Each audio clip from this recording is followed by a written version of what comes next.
O Senhor esteja convosco. Proclamação do Evangelho de Jesus Cristo segundo Marcos. Naquele dia, ao cair da tarde, Jesus disse a seus discípulos: vamos para outra margem. Eles despediram a multidão e levaram Jesus consigo assim como estava, na barca. Havia ainda outras barcas com ele. Começou a soprar uma ventania muito forte e as ondas se levantaram dentro da barca, de modo que a barca já começava a se encher. Jesus estava na parte de trás, dormindo sobre um travesseiro. Os discípulos o acordaram e disseram: Mestre, estamos perecendo, e tu não te importas? Ele se levantou e ordenou ao vento e ao mar: silêncio, cala-te. O vento cessou e houve uma grande calmaria. E então Jesus perguntou aos discípulos: por que sois tão medrosos? Ainda não tendes fé? Eles sentiram um grande medo e diziam uns aos outros: quem é esse, a quem até o vento e o mar obedecem? Palavra da salvação.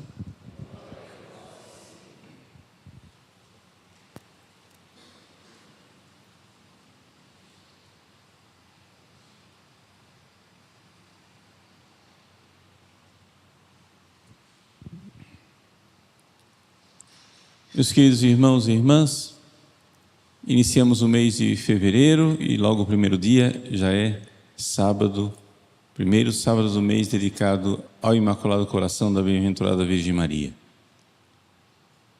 Ao ler o Evangelho de hoje, nós podemos fazer aquilo que tradicionalmente se faz, uma leitura a respeito da Igreja e da presença de Jesus nela, mas também podemos ver que Jesus deixou sua mãe para cuidar da Igreja. Vamos explicar isso. Primeira coisa, nós estamos diante de um acontecimento histórico. Um acontecimento histórico quer dizer o seguinte: de fato, Jesus, 2000 anos atrás, pregou o Evangelho numa barca, na beira do lago, para possibilitar que as pessoas ao redor ouvissem. De fato, terminada essa pregação, eles foram cruzar o lago. De fato, houve uma tempestade. De fato, a barca ia sossobrar. De fato, Jesus estava dormindo num travesseiro na polpa do barco. Só para dizer, por que eu insisti tanto de fato, de fato, de fato, de fato? Porque quando você escreve uma coisa, você escreve porque você é senhor do papel, da caneta, da tinta, das ideias e das palavras. Você escreve o que quer. E esse é o único jeito que você tem de escrever, porque você não é Deus. Mas Deus, quando quer escrever as coisas e falar as coisas, Ele fala também através da história. Jesus é Deus. E como Deus, Jesus sabia que haveria uma tempestade. Jesus sabia que essa tempestade seria uma grande provação para os seus discípulos. Jesus, como um bom pedagogo, um bom pai, sabia que a melhor coisa que ele poderia fazer nesse momento era dormir. Claro. Jesus está aqui escrevendo a história. Ele é o Senhor dos ventos, do mar, da tempestade, da água, etc. Jesus é Deus que se fez homem. Então, na sua providência divina, no seu amor, Ele permitiu. Como diz o Salmo, Deus permite que o mar vá até o ponto que Ele quer. Deus diz ao mar: até aqui chegará a soberba de tuas ondas e não além. Ali se quebra a onda, acabou o mar. Pronto. Deus é o Senhor dessas coisas. Estou dizendo tudo isso por quê?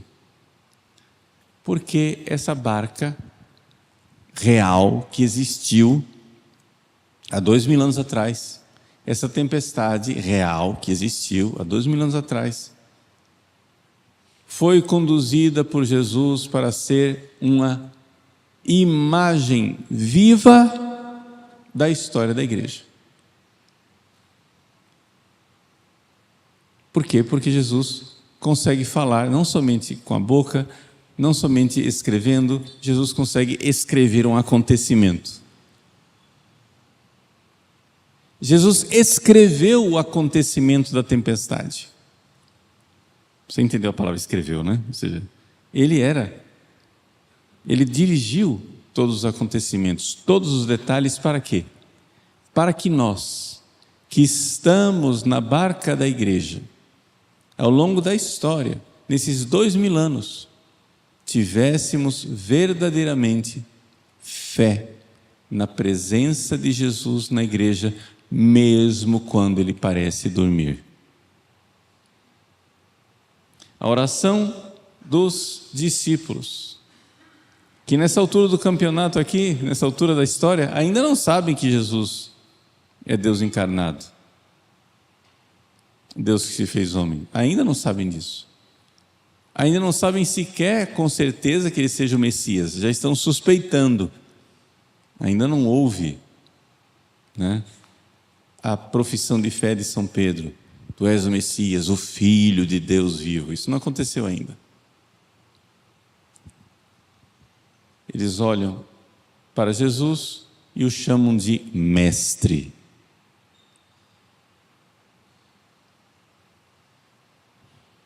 Eles estão numa barca que está afundando. Essa é a experiência psicológica que eles estão passando naquele momento. Humanamente falando, racionalmente falando, daquilo que é a experiência deles, de pescadores, de homens do mar, eles estavam vendo que estava tudo perdido. E no momento em que está tudo perdido, ou seja, no momento em que o barco está afundando, está entrando água dentro do barco, nós não temos como segurar esse negócio, Jesus dorme placidamente num travesseiro. A oração deles é a oração mais sincera que eles podiam fazer nesse momento. Mestre, não te importas que pereçamos? Ou seja, Jesus, nós vamos morrer, você não está nem aí? E você vai morrer junto também, tá?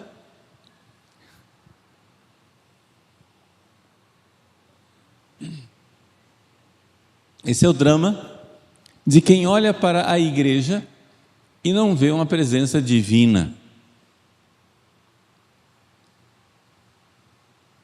Racionalmente falando, humanamente falando, a igreja católica tem tudo para que ela já tivesse acabado há séculos atrás. Há muitos séculos. Esse barco já devia ter afundado. Não é? Existe uma piadinha que circula, e aí quem são os personagens da piada muda, porque a gente não sabe essas coisas aqui, né? Se foi fato histórico, se não foi. A piada é a seguinte, que Napoleão pretendia acabar com a igreja católica, e então um bispo placidamente olhou para ele e disse: imperador, o senhor não vai conseguir isso, nem nós padres conseguimos. Nem os padres conseguiram acabar com a igreja, o senhor acha que isso vai acabar? É uma piada, mas para dizer o quê? Vejam, a igreja, enquanto fenômeno humano, ela teria tudo para não ter sobrevivido às intempéries pelas quais passou e pelas quais está passando.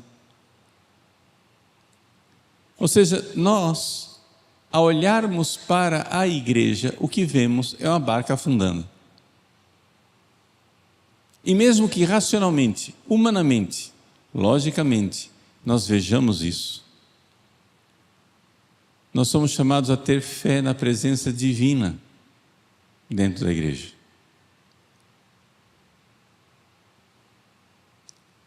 Não dorme nem cochila aquele que é o guarda de Israel. Deus não dorme. Deus permite.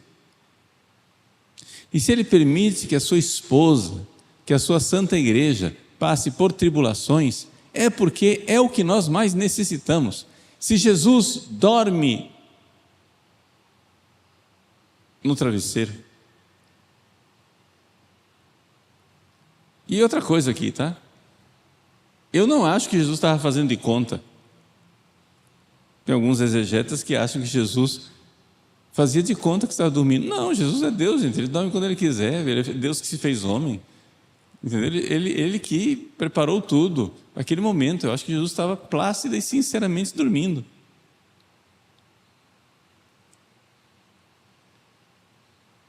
E Ele quer dormir.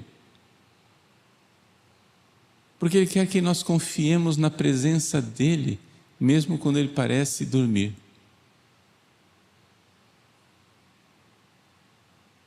Num barco com a tempestade. Santa Teresinha do Menino Jesus, quando ela tinha 14 para 15 anos de idade, e ela queria entrar no Carmelo e estava dando tudo errado, ela falou com o superior do Carmelo, não funcionou, falou com o bispo, não funcionou, foi em peregrinação a Roma, falou com o Papa, não funcionou. Quando finalmente disseram não aos seus desejos, as irmãs do Carmelo entregaram para ela um barquinho, onde na vela do barco estava escrito: durmo, mas o meu coração vela, ou seja, o meu coração está em vigília. E o menino Jesus deitado com a bolinha na mão, dormindo. E o nome do barco? Abandono. Essa deveria ser a nossa reação. Abandonar-nos nos braços de Jesus no meio das tempestades, das angústias. Nós precisamos nos abandonar. Padre, vai dar tudo errado. Pois é, Ele sabe disso. Vejam, não se trata de nós lavarmos as mãos e dizermos: tá bom, não tenho nada a ver com isso, então ficar de braços cruzados, eu não preciso fazer nada pela igreja. Claro que nós devemos lutar pelo bem da igreja. Claro que nós devemos lutar pela salvação das almas. Claro que nós devemos lutar para que a igreja cada vez mais cresça, prospere e triunfe. Mas, se apesar de nossos esforços e de nossa confiança na graça divina, nós virmos que as coisas não estão indo para frente, meus irmãos, é a prática do abandono, a vontade divina. Deus é o Senhor da história. Este é o dia que o Senhor fez para nós, não somente dias de triunfo, também dias de provação, não somente dias em que tudo dá certo, mas também aquele dia em que deu mal. Ele é bom, Ele cuida de nós, cada mínimo detalhe. Para nós que estamos em estado de graça, essas coisas todas são realidades que irão redundar num bem maior. Omnia in bonum. Tudo torna-se favorável, né, para aquele que ama a Deus. E para os maus, tudo isso também é castigo. Então acontecem essas duas coisas. Para os bons, tudo redundará em coisas boas, para os maus será o castigo.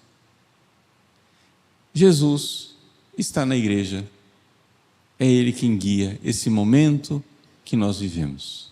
É Jesus quem está na igreja, vivo, ressuscitado, ativo, mesmo que ele tenha decidido não agir. Está dormindo, ele não quer agir, porque ele quer exatamente que as ondas invadam a barca, mas chegará um momento em que ele dirá: basta.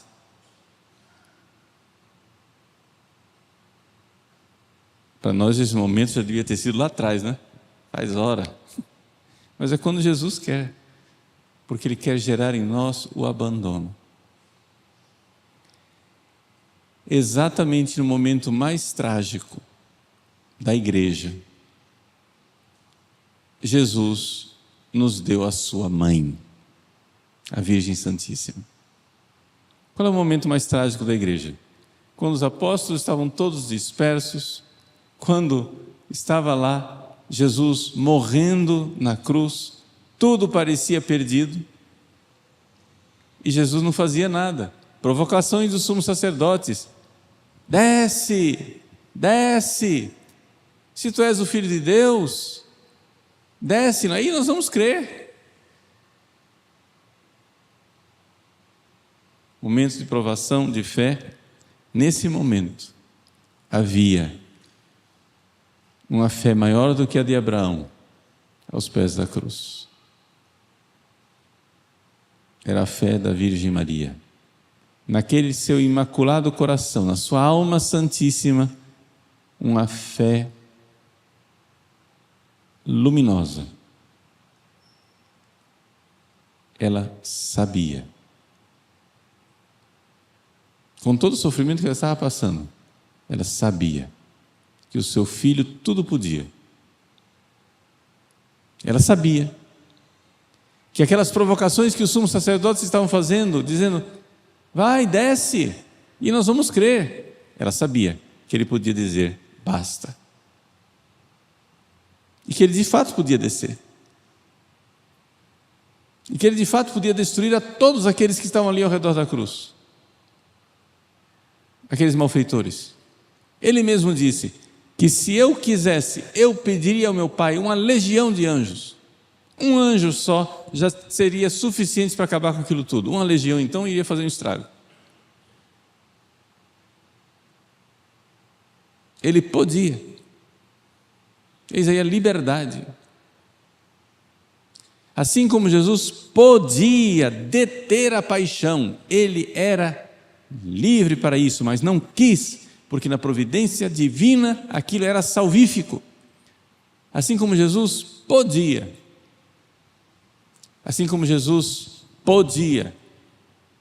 fazer com que o barco da igreja atravessasse o lago sem nem tempestade. Não, ele não quer isso. Ele quer permitir as tempestades para o nosso bem. Para o nosso bem. E nesse momento mais trágico, Ele nos dá a sua Mãe Santíssima. Se você quer aprender na escola do abandono, se você quer aprender a se entregar completamente à providência misericordiosíssima de Deus, no meio das tempestades, no meio das agruras, Maria.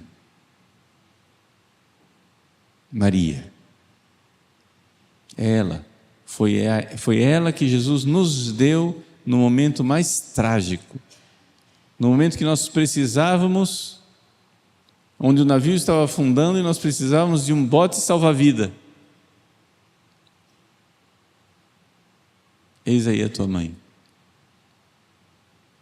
Meus queridos, celebrar com esse evangelho o primeiro sábado do mês é celebrar aquele coração que não merecia e não mereceu aquilo que os discípulos mereceram no episódio do barco na tempestade. Eles dizem, Jesus diz: por que sois tão medrosos? Ainda não tendes fé? Maria, aos pés da cruz, não recebeu essa reprimenda. Por quê? Porque ela tinha fé. Uma fé luminosa, a maior fé que já existiu. Jesus, que era Deus, não tinha fé. Maria é, de todos os seres humanos que passaram na história, o ser humano que mais teve fé. É a pessoa humana com fé. Maria é mais do que Abraão. Maria é mais do que todos nós. A fé de Maria foi maior do que a fé de todos os anjos, todos os santos. Ela. É ela. Peça a ela essa fé. Mãe, vós estáis no céu, não precisais mais de fé. Vós vedes Deus face a face. Dai-me a vossa fé. Dai-me a fé que tinhais. Pedi e recebereis. Vamos pedir a ela, vamos nos abandonar nos braços dela. No meio da tempestade, ninguém tem medo de se entregar nos braços de uma mãe bondosa. Sim, porque é ela que Jesus nos deu no meio da tempestade mais terrível. É ela que ela nos deu e ela nos dará. A fé que faz brotar a esperança no Deus auxiliador. E os atos de esperança constantes irão gerar em nós confiança. E esse exercício constante de confiança nos santos gera um estado constante. Não é só exercício, a coisa fica constante. É o estado de abandono.